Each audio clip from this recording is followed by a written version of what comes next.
भारतीय किसान यूनियन के राष्ट्रीय प्रवक्ता राकेश टिकैत आज आगरा पहुंचे। किसान और मजदूर महापंचायत में भाग लेने के लिए राकेश टिकैत आगरा पहुंचे। किसान नेता राकेश टिकैत सभा स्थल पर खुद ट्रैक्टर चलाकर मौके पर पहुंचे। किसान और मजदूरों की समस्याओं को लेकर महापंचायत का आयोजन किया गया। राकेश टिकैत की महापंचायत में बड़ी संख्या में किसान भी पहुंचे। झांसी के नवाबाद थाना क्षेत्र के शिवाजी नगर स्थित एक शादी समारोह में घुसे बच्चा चोर ने दूल्हे के कमरे से रखे जेवरात से भरा बैग चोरी करके मौके से फरार हो गया। घटना सीसीटीवी कैमरे में कैद हो गई। परिजनों ने नवाबाद पुलिस को लिखित शिकायती पत्र देकर कार्रवाई की मांग की है। नवाबाद थाना क्षेत्र के निवासी मोहम्मद उमर ने पुलिस को बताया कि उनकी बेटी के निकाह शिवाजी मार्ग मछली मंडी चौराहा स्थित शिवाजी विवाह वाटिका से आयोजित हो रहा था। सभी लोग समारोह में व्यस्त थे। दूल्हे के कमरे में करीब 6 से 7 लाख के सोने चांदी के जेवरात का बैग था। देर रात शादी की रस्मों के दौरान बैग उठाने गए तो कमरे में बैग मौजूद नहीं था। यह देखकर सभी के होश उड़ गए और आनन फानन में सीसीटीवी कैमरे चेक किए गए तो उसमें एक 10 से 12 साल के बच्चे के वही बैग हाथ में ले जाते हुए देखा गया। सर, कल मेरी शादी थी शिव विवाह वाटिका शिवाजी नगर में रतनलाल की कोठी के सामने। मेरे ससुर ने अपनी लड़की के लिए लगभग 5 तोला सोना यानी कि 4.5 लाख से 5 लाख रुपए की कीमत के जेवरात दिए थे अपनी लड़की के लिए। तो उसको उन्होंने मेरी माँ को दे दिए थे। मेरी माँ ने मेरी बहन को दिए।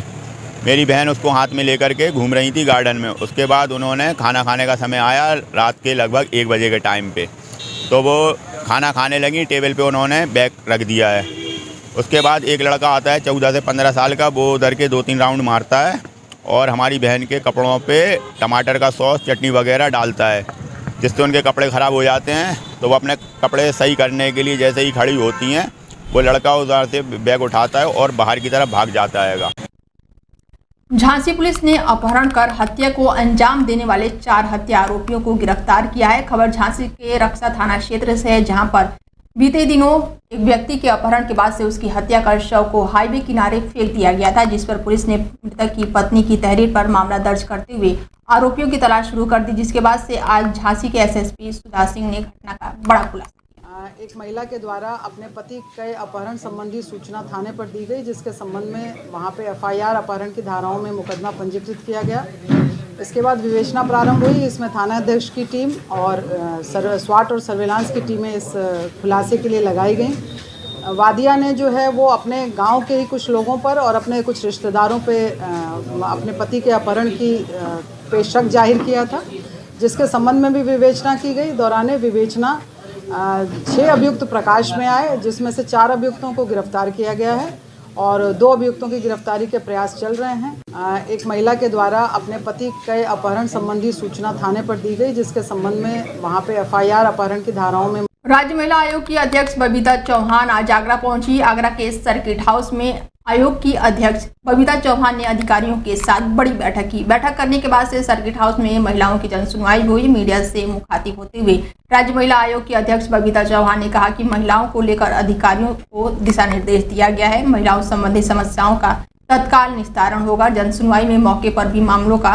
निस्तारण किया गया। घरेलू हिंसा के मामले में पहुंचे महिलाओं की जनसुनवाई हुई और साथ ही कुंभ मेला को लेकर उन्होंने कहा कि विपक्ष का काम है कमी निकालना। कुंभ में सरकार की तरफ से अच्छी व्यवस्था की गई है। ज्यादा तो मैं कहूँगी कि घरेलू हिंसा वाले बहुत केसेस हैं कि जिसमें होता है, तो उसमें कई बार क्या होता है कि घरेलू हिंसा के तो कई बार हम म्यूचुअल अंडरस्टैंडिंग से भी कोशिश करते हैं कि उनकी चीजें संभल जाएं और या काउंसलिंग के माध्यम से हम दोनों पक्षों को बुला के बिठाने की कोशिश करते हैं।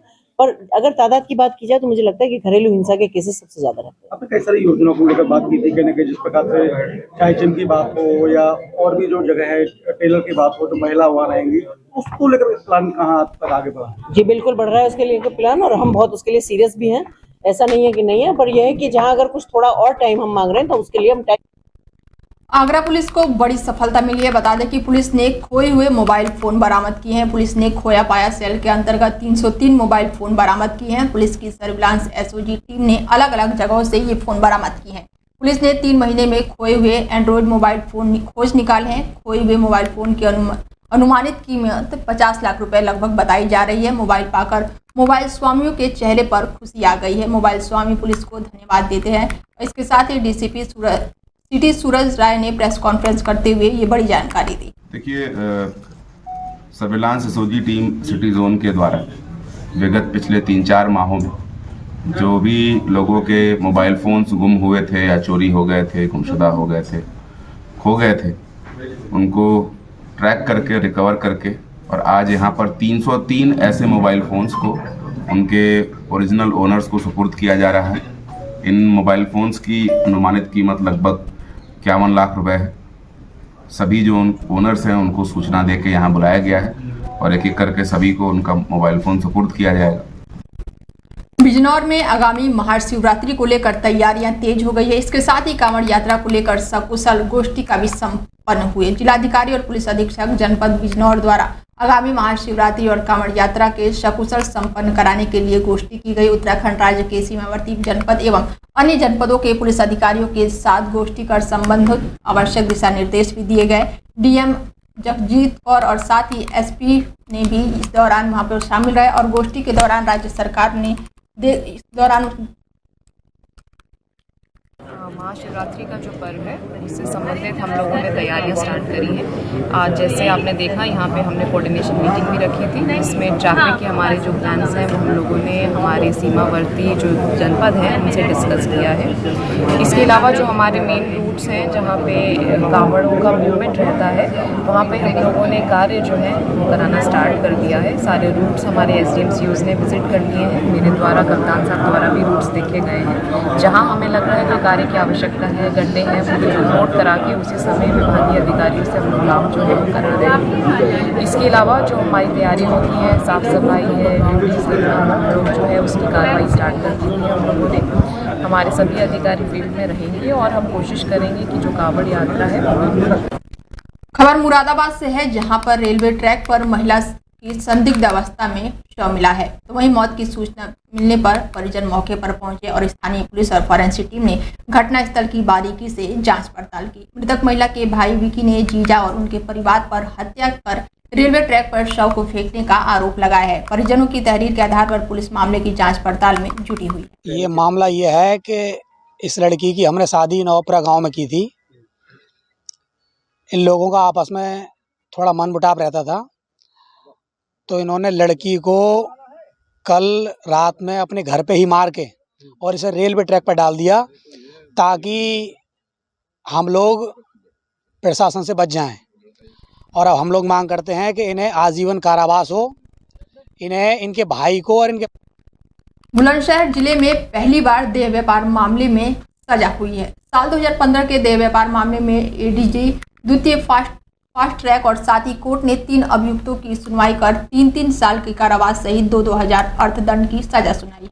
तहसील क्षेत्र शिकारपुर के पुलिस ने एक युवती के वेश्यावृत्ति के लिए बेचने के आरोप में 2 महिलाओं सहित 3 लोगों को गिरफ्तार किया था, जिसके बाद से ये सजा सुनाई गई है। मेरा नाम विजय कुमार शर्मा, मैं ADGC क्राइम के पद पर यहाँ तैनात हूँ। ADG FTC सेकंड कोर्ट में मेरे साथी हैं ईशान चौधरी, आप भी मेरे साथ ADGC क्राइम के पद पर यहाँ तैनात हैं। बुलंदशहर में पहली बार देह व्यापार के मामले में सजा हुई है। कब कितने साल में जजमेंट आया है और कितने लोगों को सजा हुई है, कितना जुर्माना हुआ है? ये घटना 15/9/2015 की है। थाना पहासू क्षेत्र में एक मुकदमा लिखा गया था। इसमें एक पीड़िता थी मीना को ये कस्बा पहासू के रहने वाले एक्यूज्ड हैं रानी, बानो और बानो का हस्बैंड यामिंग। इन्होंने ये अपने पहासू कस्बे में अपने घर पर ये अनैतिक देह व्यापार का धंधा करते थे और लड़कियों को लाते थे, उनको बेचना, उनके साथ। मुरादाबाद में एक साहूकार ने अपनी टीचर पत्नी को गोली मार दी। साहूकार ने पत्नी पर 3 राउंड फायरिंग की है। इसमें से एक गोली पैर में लग गई है और वो मौके पर लहूलुहान होकर महिला गिर पड़ी। टीचर ने जयपुर में अपने बेटे को कॉल करके घटना के बारे में जानकारी दी और इसके बाद से उसे एक निजी अस्पताल में भर्ती कराया गया। घटना मुरादाबाद के मझोला थाना क्षेत्र के रहने वाले सुबोध वर्मा, जो पेशे से साहूकार हैं, लोगों को ब्याज पर रुपए देते हैं और उनकी पत्नी वंदना वर्मा स्कूल में टीचर है। दंपति के 2 बच्चे भी हैं। थाना क्षेत्र मझोला में एक चौकी क्षेत्र है राम तिलैया, वहाँ के रहने वाले सुबोध वर्मा ने किसी आपसी पारिवारिक विवाद पर उन्होंने अपनी पत्नी पे गोली चला दी। उनके पास एक लाइसेंसी गन है और उस लाइसेंसी गन से उन्होंने गोली मारी, जिसमें उनकी पत्नी घायल हो गई। उनके थाइज में गोली लगी उनका इलाज चल रहा है, हालांकि वो आउट ऑफ डेंजर है। थाना क्षेत्र कासगंज पुलिस और एसओजी टीम ने कार्रवाई करते हुए शातिर अपराधियों को गिरफ्तार किया है। पुलिस ने आरोपियों के पास से भारी मात्रा में अवैध हथियार और नशीला पदार्थ बरामद किया है। एसपी अंकित शर्मा के निर्देश पर चल रहे विशेष अभियान के तहत बीते दिनों चेकिंग के दौरान पुलिस ने आरोपियों को गिरफ्तार किया है। पहले तो उनके पास से एक तमंचा और 2 जिंदा कारतूस भी बरामद किया है और पूछताछ में उन्होंने अपने घर में और हथियार छिपाने होने की बात भी कबूली है। पुलिस ने आरोपियों के मकान की तलाशी ली, जहां से 5 तमंचा, 1 पिस्टल और तलवार सहित 33 कारतूस बरामद किए गए हैं। इसके अलावा आरोपी के पास से चरस भी बरामद हुआ है। फिलहाल पुलिस ने आरोपियों को जेल भेज दिया है। विदित है कि कुछ दिन पहले जनपद कासगंज में एक अवैध शस्त्र फैक्ट्री पकड़ी गई थी। उसी अभियान को आगे चलाते हुए थाना साहबर में एसओजी और सर्विलांस की मदद से एक बड़ी अवैध असला की रिकवरी कल की गई है, जिसमें कि 5 अवैध राइफल, 2 तमंचे, 2 एयरगन, 1 32 बोर पिस्टल और 1 तलवार मिली है। अलग अलग बोर के लगभग 33 जिंदा कारतूस मिले हैं और इसी के साथ 650 ग्राम चरस भी इस व्यक्ति के घर से बरामद हुई है। इसका नाम है महराज। ये कस्बा साहबर में रहने वाला है। इसका काफ़ी लंबा चौड़ा आपराधिक इतिहास। एटा में जेलर के आवास पर महिला का हाई वोल्टेज ड्रामा देखने को मिला है। नकाबपोश महिला ने अभद्र शब्दों से जेलर का जमकर अपमान भी किया। देर शाम जेलर आवास पहुंची नकाबपोश महिला ने हंगामा किया है। ड्यूटी करते सिपाही ने महिला को समझाने का प्रयास भी किया। सिपाही के समझाने के बाद भी महिला ने जमकर हंगामा किया और गंभीर आरोप लगाया। जेल परिसर में हंगामा करती महिला का वीडियो भी सोशल मीडिया पर तेजी से वायरल हो रहा है। प्रकरण पर जेल अधीक्षक अमित चौधरी ने संज्ञान लिया और शासन को रिपोर्ट भेजने का दावा भी किया। जेल अधीक्षक अमित कुमार चौधरी ने पूरे प्रकरण की रिपोर्ट जांच अधिकारी को भेजने को कहा है। प्रदीप कश्यप ने ये मान लो कि अपने जाल में फंसा के और मुझे ये मान लो कि शोषण किया।